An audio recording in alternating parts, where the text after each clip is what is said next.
Hi, everyone. Welcome back to the Holistic Pharmacy Podcast. I have with me today Dr. Tamar Lawful, and she's a holistic pharmacy practitioner. So, welcome.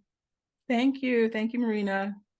Yeah, I've been following you on LinkedIn, and I thought you'd be the perfect guest here today. So, I would love to start off with just going over your background, where you grew up, and how you became a pharmacist. Ooh, we're going to take it all the way back. Okay. Well, I was born in Jamaica and I was raised in New Jersey since I was 4 years old, mainly by a single mom and fairly close-knit family. And, we didn't really use medicine that much. I don't think I even knew what a pharmacy was until my mom had a discussion with me about what do I want to do when I grow up, when I was like 15 years old. And so not really being sick that much as a child, not having taken medicine that much. I really didn't know much about medicine. And at some point, my grandmother in Jamaica got sick with lung cancer. And my mom flew me and my brother there to see her. She was literally on her deathbed. And there was nothing I could do. I'm 14 years old, felt helpless, but I wanted to help her and I didn't know how. So I think that was a turning point in my life where I started trying to think, how can I help people who are sick? How can I help them get better? But not really knowing what to do. So I think a year later, my mom had that conversation with me, what do you want to do when you grow up? And I was like, I want to help people get better. And my mom's a nurse. At that time, she worked night shift as a nurse and also as a single mom, raising me and my brother. And so I said, I think I'll be a nurse like you, Mom. And she said, no, you can't be a nurse. She didn't want me to be a nurse. So she's like, okay, if you want to help people. And she talked me through it, and pretty much had me do my research as to what kind of professions help people and in what ways do I want to help people. So I landed on pharmacist because I was I was skeptical. I didn't know if medications really worked. I thought that, like placebo effect, people just take it and they get better because they think it's supposed to work. So I was interested in finding out if this was true. Do medicines really work? And I'm going to just prove it wrong. I'm going to go to pharmacy school and, tell the truth and let everyone know this stuff doesn't really work. And so that was part of it. But I was very interested in knowing if they do work, how do they work? But on the other hand, I saw an opportunity to help people who are sick get better without putting myself back in that room with my grandmother and having that uncomfortable feeling and that feeling of helplessness. So not necessarily being right there in front of the person who is ill at that moment, and yet still being able to help them. Later on, that changed. I was very comfortable being around people who were ill and speaking with them and managing their therapy and talking to them about it. So that's what made me decide to become a pharmacist, the interest in really knowing if these meds work and combined with the skepticism, and then as a way to help people without having to literally physically be in the room with them. Yeah, I love that. So it's literally the scientific pursuit. And, the placebo effect is such a big, real factor that we see in studies and is always present in the evidence-based literature. So it's so interesting that, me personally, I always want to kind of push it further and utilize that effect, like you said. And so what did you learn, when you did go into pharmacy school, as far as proving or disproving your theory? And how did that, plus, your personal story, which, by the way, thank you so much for sharing about your grandma, and, I'm so sorry for your loss. Thank you. How did that inform you going through pharmacy school and then the decisions that you took after you graduated? Well, it didn't all come together until the last year of pharmacy school when you do rotations.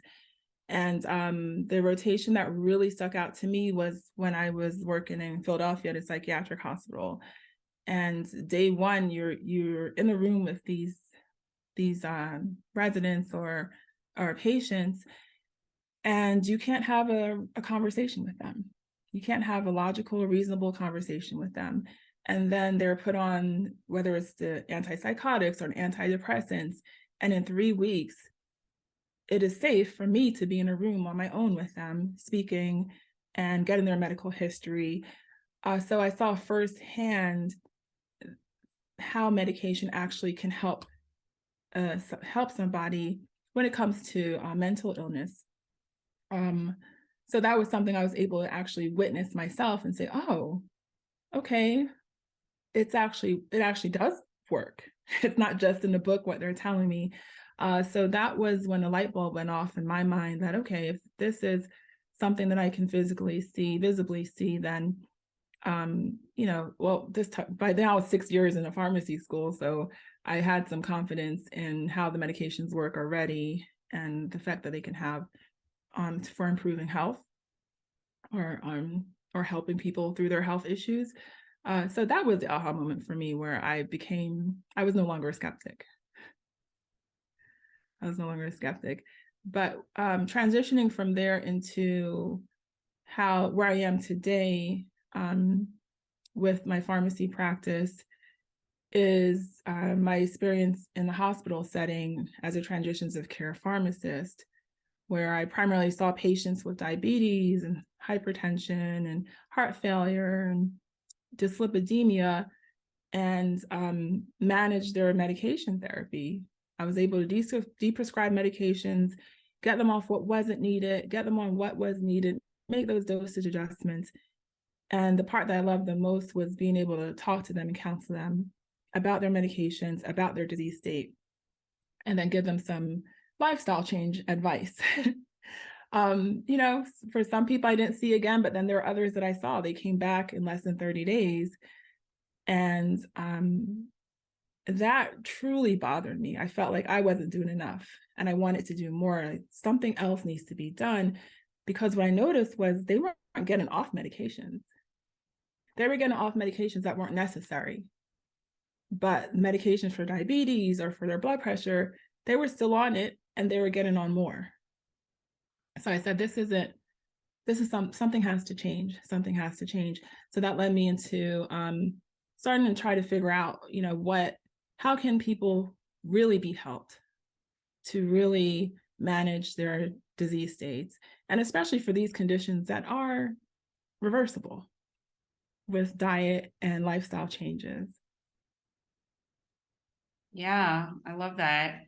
So you went from kind of wanting to take a more distant approach to patient care to like really being, in love with the counseling and connecting, and communicating, and wanting to do so much more for these patients than, just adding on new and new medications, and they continue to land back in the hospital with complications. So how did, that experience, and then the specialty sounds like cardiometabolic, how did that evolve into, your specialty today, and what do you do today? Yeah, so it evolved into my specialty today when I decided to really start focusing on women in general, because there are women that have these conditions, women and men, but I really want to focus on women because things were starting, my health was going down the drain because I wasn't taking care of myself.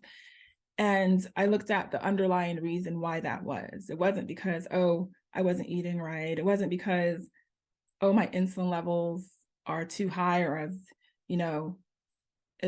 it was because I wasn't taking care of myself. Bottom line, I was not taking care of myself. So to bring me to where I am today, I realized that there are many of us health professionals, we're mothers, we're caretakers, sometimes we're the breadwinners, and we carry so much on our plate. We carry so much on our shoulders, and we're taking care of everybody else and neglecting ourselves. We are on the back burner. We're an afterthought for our own selves. So that took me to trying to think of how can I encourage women in healthcare, or professional women, to start looking at themselves first and not feel guilty about it. And in that process, help them make those lifestyle changes, help them make those healthier nutrition choices, taking a holistic approach, not just looking at the medicine they're on, but looking at them as an entire human being, as an entire wonderful woman, so that they can give themselves the love and time that they deserve.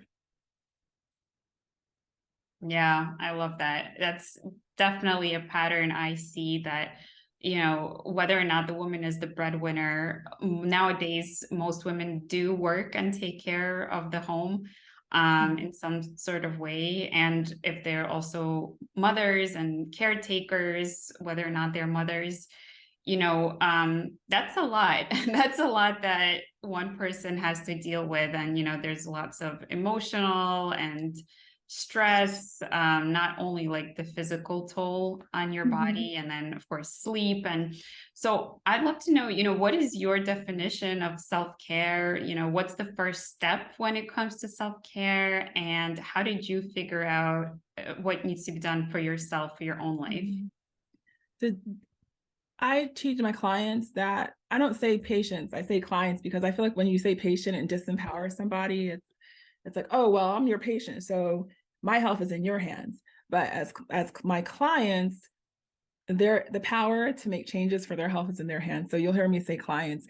So I tell my clients that there's no definition for self-care. It's what you need it to be. So for me, it might be spa days and help me relax. For someone else, it might be running 10 miles that helps them relax.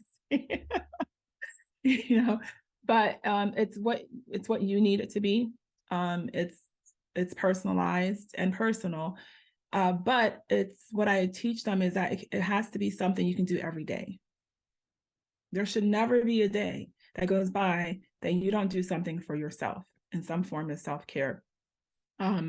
So for some, it might be meditation. It might be, and this is a true story. I had one client, she worked from home since COVID started, and she realized that she wakes up in the morning and gets right to work. She doesn't take a shower. It might be the end of the day when she takes a shower, 4 p.m., 5 p.m.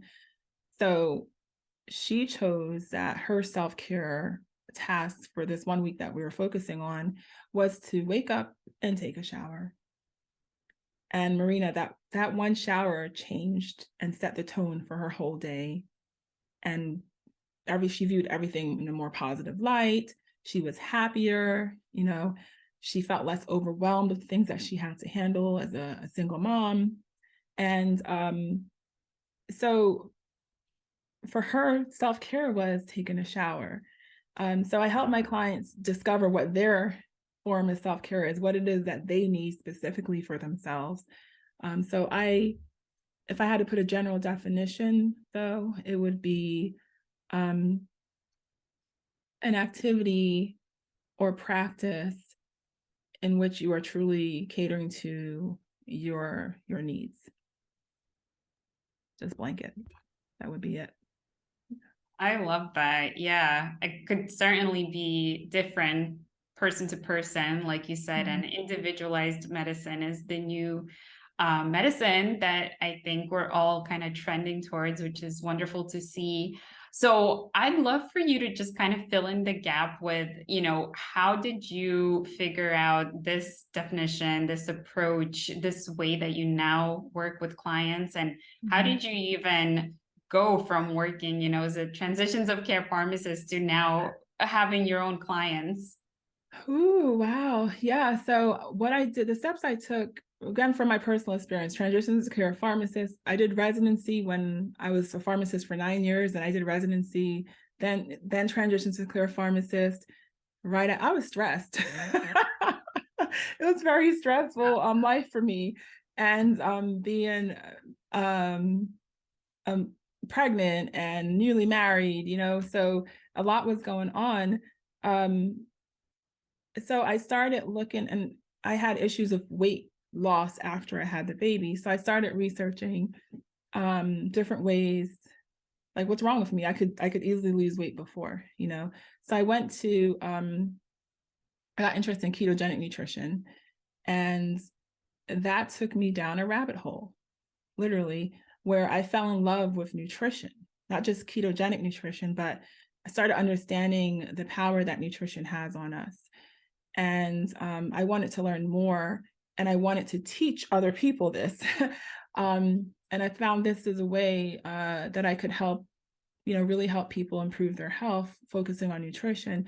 But I wanted more training for myself personally to make sure that when I do teach others, that my teaching or coaching is effective. So I went to health coaching school, integrative nutrition there in New York, and that program exposed me to so many different tools and ways that I could help my clients, and I really resonated with the program areas that focused on like self-care and our mental status and things like that. So I decided, this is something I could definitely incorporate into my program, because we need to start there. We need to start with ourselves before we can even really start making true changes in our actions and habits. Yeah. So from health coaching school, that's where I really was introduced to different aspects of health in general. Integrative nutrition is not just about food. Now we talk about primary foods, which is the foods that we don't eat, the foods, spirituality, relationships, finances. Those are the primary foods. The secondary food are the foods that we eat. So my practice is holistic because I am considering these other foods in addition to the physical foods that we eat when it comes to aiding my clients and what they need. Love it. Yeah, I also went to IIN, so I'm totally familiar with the concepts that you're mentioning. So how did you navigate, this almost like stressful life situation, right? With all the things that were going on, with pursuing this new venture that's more holistic? And then how did you transition into, this new business and building your client base? Yeah, I had to cut out a lot of what I was doing already. That was spreading me thin. Like I mentioned, yes, I was wife, new mom. I also served on the board of 3 nonprofits, local nonprofits in my area simultaneously. Wow. I had to do some inner searching. So I do like Reiki and energy healing. Well, I go to. I don't do it myself, but I perform it myself. But I have a specialist that I see that helps me with that. And doing that helped ground me and realize that I was doing too much and it wasn't necessary. So I had to start with cutting out a lot of things that I was doing in my life so that I could then start focusing on myself and have time for clients as well. Now, I still work as a hospital pharmacist in a hospital setting, and thankfully, my job schedule allows me to have my business and to be able to have that quality time with my clients. So the transition worked out pretty well. It just had to start with me making some changes in my life to put myself first, and that freed up some time for me to work on my business and see clients. Love it. So what is your process when seeing a client, as far as like, do you take them in for, an intro session, or do you have them go through a program that you've designed? And how did you also learn, the more business skills once you got the training as far as coaching? Oh yeah. So my program is through application process. So I will review applications just to make sure that they are definitely right for the program, because I want to make sure that I can really help them. And if that application is approved, I speak with them on the phone, have a discovery call to just gather some more information and let them know about the program. Now, my program it's a 90-day health coaching program. Right now it's group coaching. I do offer 2 spots for one-on-one coaching a year, but it's group coaching, and they go through a 90-day or 12-week program where I have different phases that they go through and work on and apply in their life. And through that process, what I found, they end up coming off their medications. Now, that wasn't what I initially went into. Initially, I went into the doing this because you need to get healthy and, cater to yourself. But then they started getting off medication, and I was like, oh, this is great. This is even better. This is awesome. Yeah, so they're getting off medications or avoiding to being on medications in the first place. So my only degree is in pharmacy. I don't have a business degree, so I didn't know what to do when it came to a business. So that required, I needed a business coach or coaches. I've had a couple business coaches. Yeah.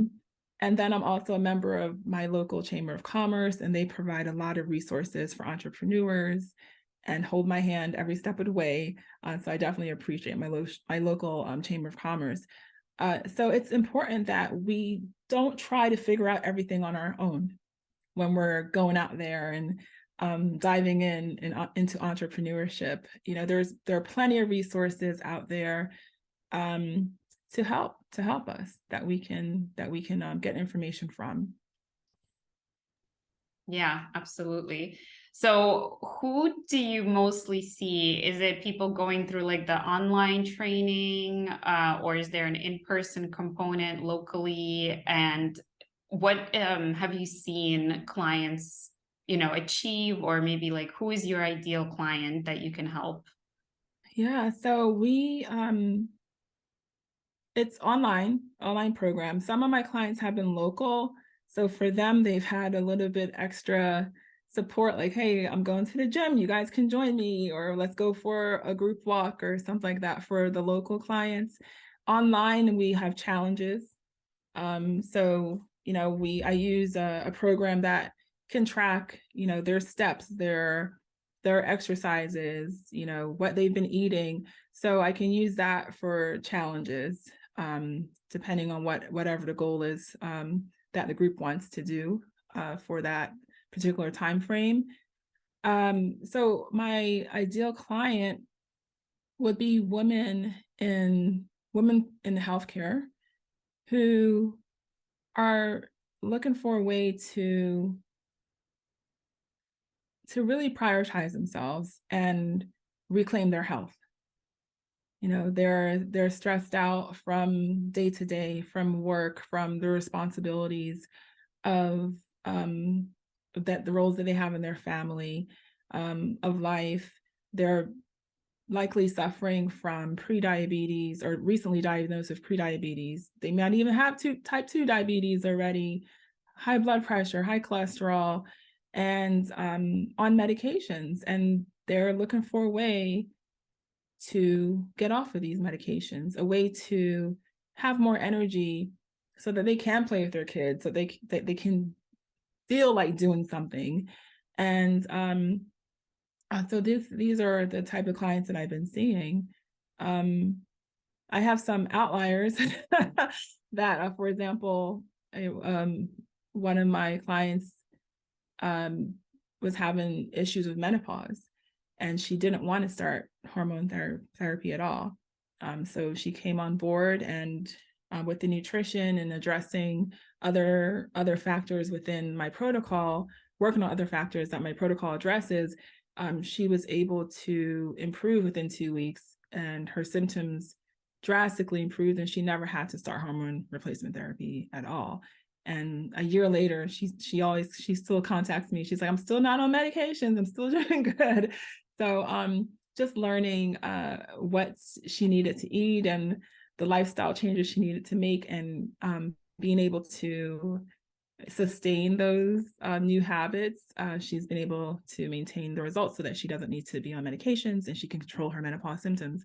So that's been great. That's amazing. Congratulations on all that. That must be super rewarding to watch your clients thrive. and even though we're pharmacists, to know that they don't have to depend on a drug or a medication, and Right. they could just manage with lifestyle and diet. So I'd love to know, what are the main steps or pillars that your program takes people through? Well, what I do is ultimately I break it down in an acronym that I call DNA. And so DNA it stands for detox, nourish, and attune. So it's important that when it comes to detox, you're detoxing your old way of thinking, whether it's thinking about nutrition, thinking about how you feel about yourself, and detoxing from old habits, physically detoxing your body. And then there's nourish, where you're nourishing your entire body through sleep, exercise, nutrition, self-care, that you're giving your body that love, that nourishment. And then then the attunement, the A part of DNA is being in attunement with yourself, so that you can start setting boundaries, that you can learn how to say no, whether it's no to your boss, I'm not going to pick up the extra shift, or no to a family member, like, I can't do that for you today.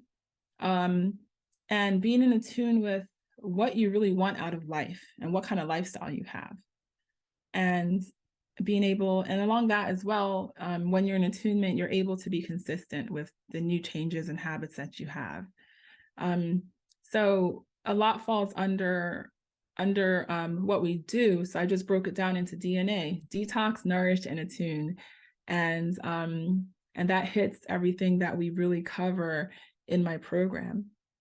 And I also go further and tell them, if you have to have all three for this to work, all three: DNA, because if you're detoxing your mind and your way of thinking, but you're not nourishing yourself, you're not really getting the sleep and the exercise, this is failure to thrive.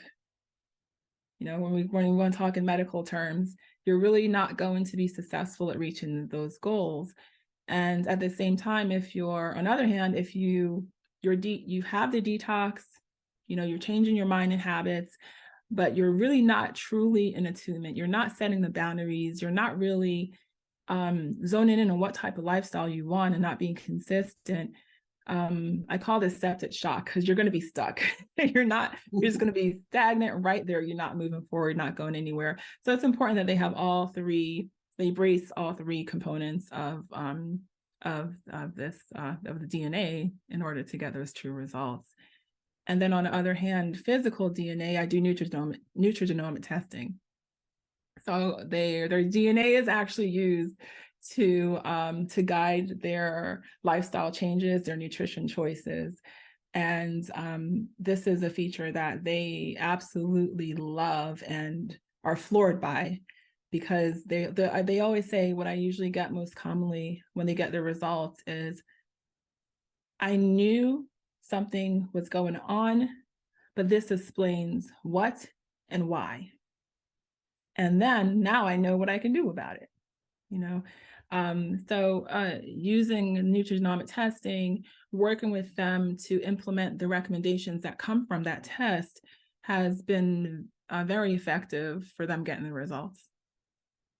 Wow, I love how you tied in that proprietary acronym with the nutrigenomics and pharmacogenomics. So congratulations on all that. That sounds super fun, and makes complete sense. So I would love to also hear an example of, something that, let's say, the testing revealed that maybe the person wouldn't have otherwise known, or, some benefit that you're seeing overall of doing these tests. The overall benefit with that I see from these tests is, I feel that they're more prone to stick with the recommendations now that they see that this is really personalized for them. Like, oh, I shouldn't be doing high intensity workouts. I just need to do yoga. So they're like going to yoga, they're doing Pilates. And then the eating at times can be overwhelming for a lot of people. Like, what should I eat? What shouldn't I eat? So being able to really see from their genetic test that these are the foods that will benefit your health based on what's working or not working right now with your DNA pathways.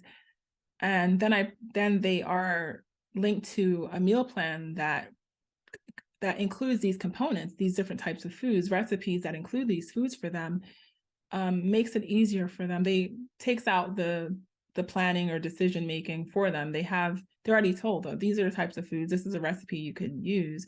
So it makes it easy for them. So yeah, overall, I feel like they're more compliant because it is specific to them from their DNA.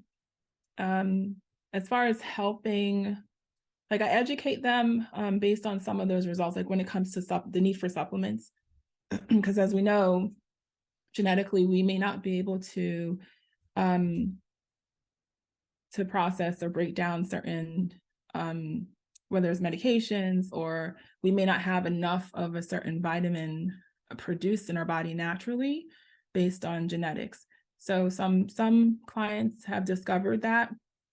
For example, me specifically, B12, I'm not a good producer of any type of vitamin B. So that I found was something I needed to do, was implement vitamin B in my supplement with that. And I see a huge difference in how I feel now that I've been doing that. So certain cases like that, there might be some deficiencies that they're prone to, vitamin deficiencies that they're prone to genetically that they did not know about. And the test has revealed the potential for that. Yeah, thank you for walking us through that. So tell us, can anybody just order these tests, or do you need to work with a practitioner that's been trained, or how does the process work? Yeah, with the company I use, a client, or they can order it without a practitioner, but then they will need to see a practitioner to get the results. Yeah, so in my program, it's included in the program. It takes about 4 or 5 weeks to turnaround time to get those results back. And it's, released in a secure platform, HIPAA compliant. And I'm able to share their specific results with them for their records as well. But yeah, the company I use right now, initially they did not, it had to be only the practitioner that ordered it. But now they allow the patients to order it, but then they're required to actually make an appointment with a practitioner. Got it. And is this something that practitioners can just add on and self-study in order to participate, or do you have to go through specific training? No, I personally went through specific training through the American Nutrition Association for nutritional genomics. But you don't need to, because it depends on the company. I've worked with 2 different companies and they each train you. The company I'm with now has a very robust training program to make sure you understand the test, you understand how to read it. They have weekly webinars on different topics related to the type of results you can get from the test. And so education is continuous. So you don't need a specific degree or certification. I believe most of the programs, the companies that offer it will train the practitioners on how to understand it. Love it. And how has this new component, with the nutrigenomics and the testing now affected your program? Do you feel like, it's now a vital component, or do you feel like, the program can also work without the nutrigenomics? Well, I've had the nutrigenomics since day one, since I Okay. launched the health coaching part of my program. It's always been there, but not everyone's comfortable with their DNA being tested. Not everyone's comfortable. So I do have that option. If they don't want the test, it's fine. It's definitely an extra perk. They can actually, it helps that it's personalized and they get a look inside of themselves, literally. But it's not It's okay if they don't want that. So I do have an option for those who do not want the DNA test. They still go through the same health coaching process, but it's just not going to be personalized based on their personal nutrition recommendations and lifestyle recommendations. Got it. Got it. So tell us a little bit about, your marketing strategies. How are you, spreading the word about this business? And I see you on social media, and it looks like you're having a lot of fun with that, like on Instagram. So talk to us a little bit about that. Marina, I'm going to be honest with you. I'm going to make this honest hour. I hate social media. I can't stand it. I absolutely cannot stand it, but I use it. So I did a little bit on LinkedIn, but my main platforms are TikTok and Instagram, actually, to do those videos, to put out information about different topics related to health and self-care and nutrigenomics. And then in my local community, I talk about it, where I'm at I love going to nail salon or getting massages at the spa. So perfect places to talk to people about health, right? Yeah. So although my ideal audience are healthcare professionals, this is a program that can benefit different types of people. So I don't want to be stingy. So I do talk to people wherever I go about it. For example, I was on a plane going to Mexico a couple months ago, and this lady sat next to me. She's a case manager. So we started chatting, and she was asking me what I do. So I told her about the business, and she's like, "Oh, my husband's a doctor. He's sitting 2 words up." So she said, "He needs you in his medical practice." So after we got off the plane, she introduced me to her husband. We exchanged numbers. And now he's interested in seeing how I can help his patients with what I do in his practice. So it's important that we always advocate for ourselves.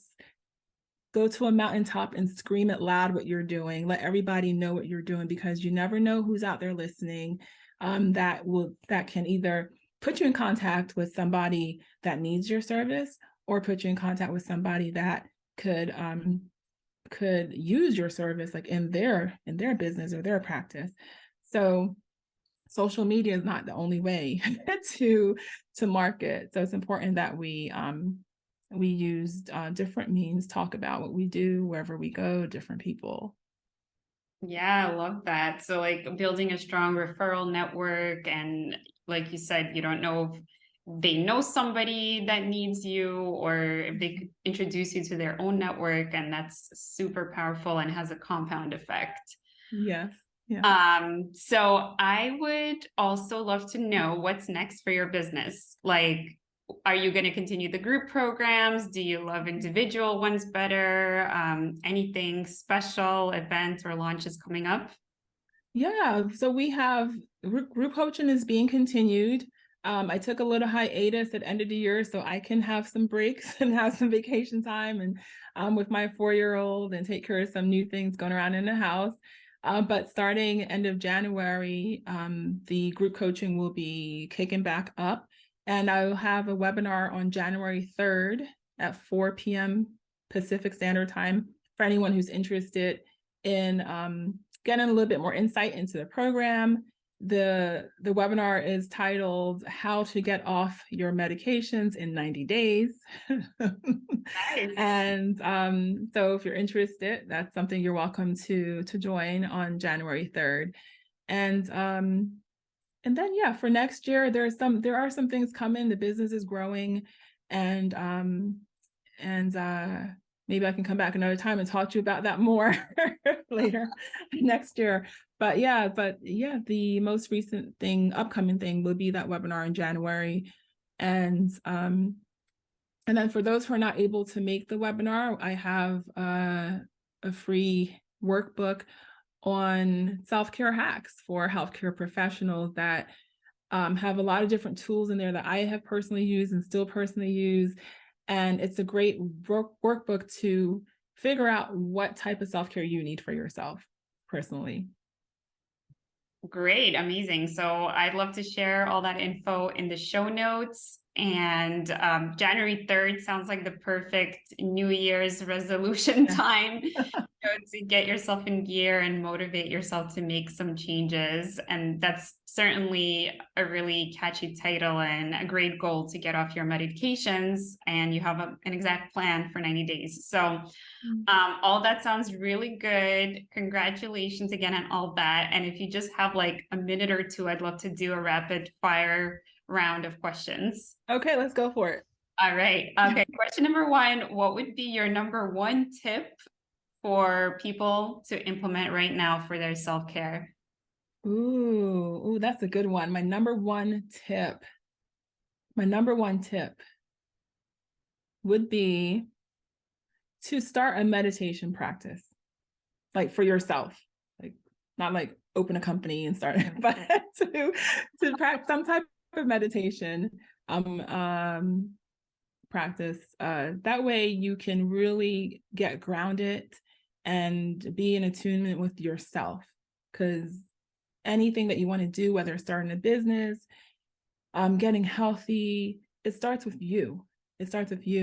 But you need to be grounded so you can see where you need to go and have some direction.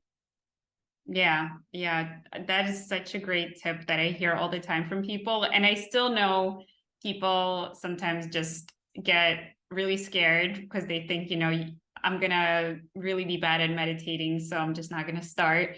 But it could be not as scary. It could be like a moving meditation, or it could be like you are just reflecting. So just like a reflection could be another angle that we can view it as. And there's so many apps out there that you can use for guided meditation.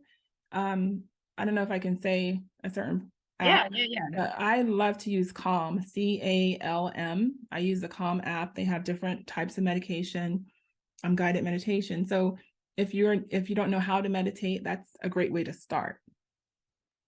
Yeah, that's such a great tip. Yeah, guided meditations can be a really great solution for people that are, afraid they won't be able to keep up with it or won't enjoy it. So, question number two is, what would be your message for people that are, looking to maybe either start this more holistic journey, like they're not really sure if they're aligned with their career as a pharmacist or a healthcare professional, and they just want to learn for themselves these concepts of lifestyle medicine? What would be the first step for them?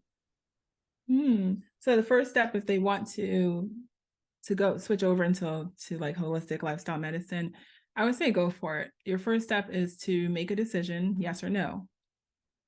And that decision should be yes. Go for it. And then from there, you'll start taking the steps and doing the research you need to do to find out what your next step should be. So what type of practice do you want to do? What exactly do you want to be, like Marina and be more of the herbal, or and then as pharmacists, I feel like we got stuck in this box, where we feel like, oh, we can only do, like, I started out in industry. I was working for a pharmaceutical company doing oncology drug research. And then there's retail and hospital, but there's more. We can do so much as pharmacists, like so much. So I would say the first step is just to say yes to doing something different and go for it. Yeah, the first step starts with a decision. Such a good point. And our skills are so versatile that we can grow in so many different directions from our baseline. Definitely. So another fun question for you. What's your favorite hobby? Ooh, this is a funny one. My favorite hobby, I love music. I grew up playing the piano and clarinet. And a couple years ago, I picked up the guitar. So I picked it up again earlier this year and stopped last month because I wanted to have nails. You cannot play the guitar and play those chords if you have long nails. So that was my favorite hobby, playing the guitar. But I've put that down for a little bit. So right now, my favorite hobby is I've really gotten back into exercising on a regular basis. My favorite hobby right now is making sure I get to the gym at 8 o'clock in the morning and get that workout on. Nice. And what is your favorite nutritious meal? Nutritious meal. I love food, Marina. Absolutely love food. Um, nutritious is that your alternative term for healthy? Healthy nutrition I guess, yeah. or hearty?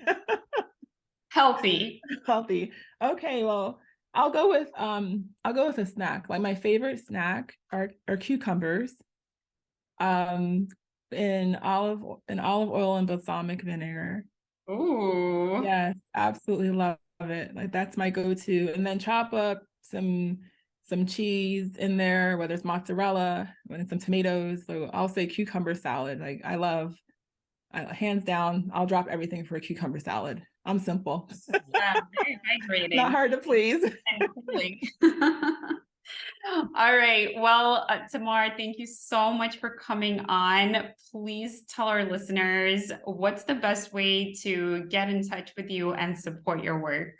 Okay, sure. The best way to reach me is on LinkedIn, Dr. Tamar Lawful, PharmD, or you can visit my website at thelifebalance.com. And life is spelled LYFE because it stands for love yourself first every day. Amazing. Well, it was such a wonderful conversation. Thanks so much again for joining me. And I will have all of your links in the show notes. I hope you have a wonderful day ahead. Thank you, Marina. Have a great day as well. Thanks for having me. Bye. Bye.